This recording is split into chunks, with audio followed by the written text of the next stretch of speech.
اب پڑھ رہے تھے تو مندر کانپ رہا تھا، پورا مندر ہل رہا تھا۔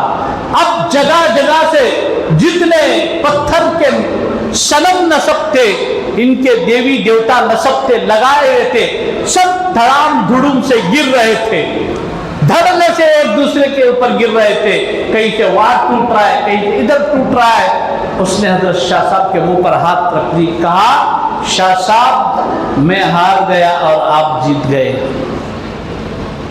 مجھے نہیں معلوم تھا، میں نے سمجھا اتنے لوگوں کے پاس جب میں گیا مسئلہ حل نہیں ہوا تو میں بھی آپ کو دیگر لوگوں کی طرح سمجھا۔ واقعتاً آپ نے اللہ کے کلام کے ذریعے سے اللہ کے دین کی عظمت کو ثابت کر دیا۔